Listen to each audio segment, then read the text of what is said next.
Hello, what's up? So sorry about that. The video automatically stopped me there for just a moment. I just wanted to say hello, how are you?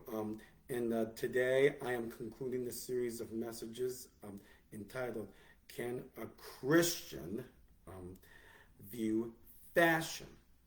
Now, on last week's series of messages, what I said was clothing was initially created to cover our nakedness, which became a problem in Genesis 3. And I said clothing are there to protect us from the elements because there are different existence of styles and colors and textures of clothing.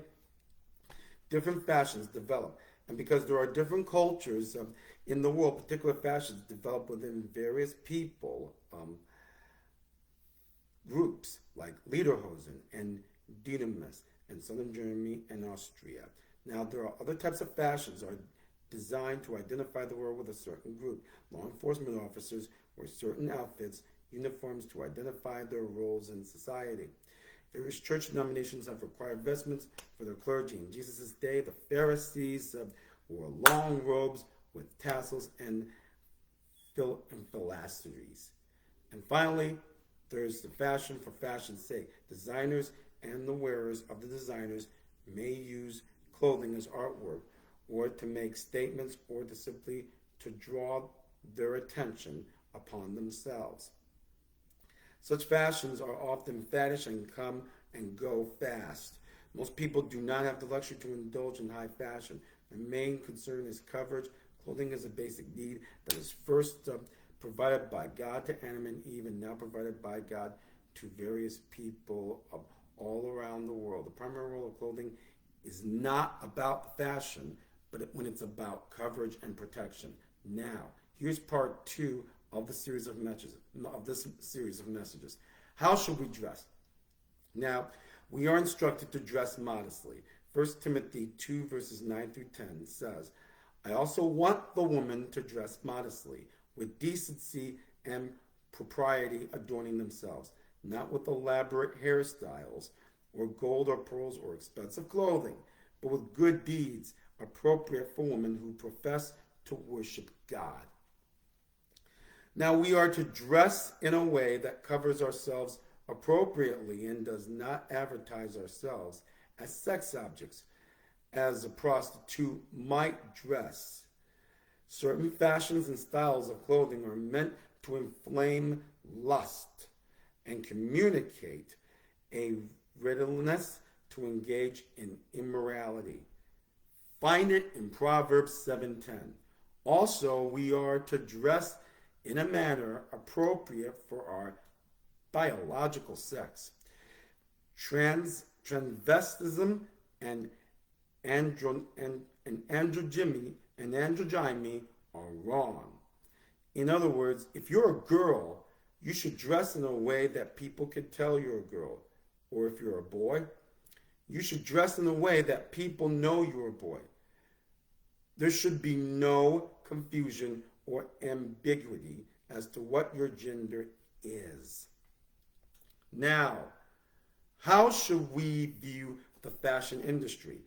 The fashion industry does not set the standard for beauty, of course. That standard is set by God and God alone and is not changing.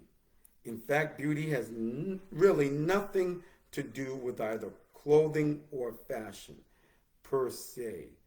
1 Peter 3 verses 4 says, Your beauty should not come from outward adornment, such as elaborate hairstyles and the wearing of gold jewelry or fine clothes.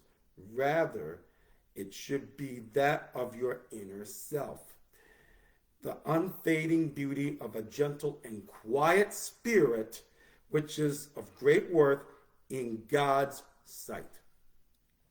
Now, fashion should never become an idol in our lives.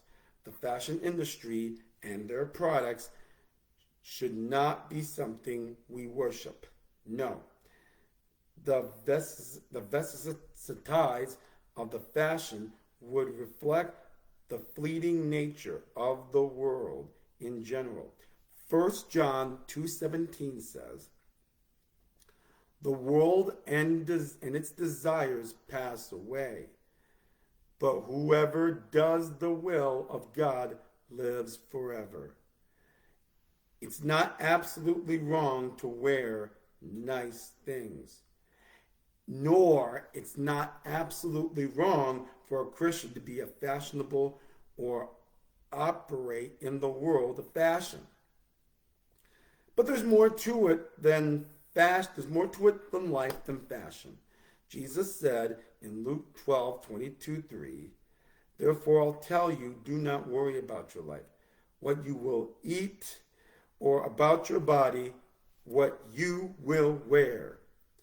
For life is more than food, and the body more than clothes."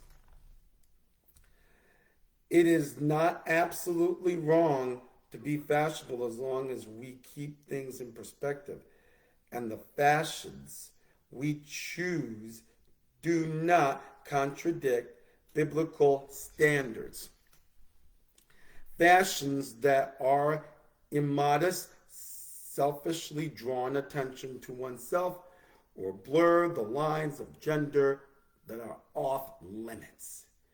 We live in the world, but are not of this world. This is the last part of the series of men. This is the last part of it. We must shine a light for Christ, fashion that requires ourselves to set Christ and his word to the other side, even momentarily, ought to be avoided. First and foremost in our lives is Christ. We shouldn't have to throw away all fashionable trends. No, when we do have to pick and choose.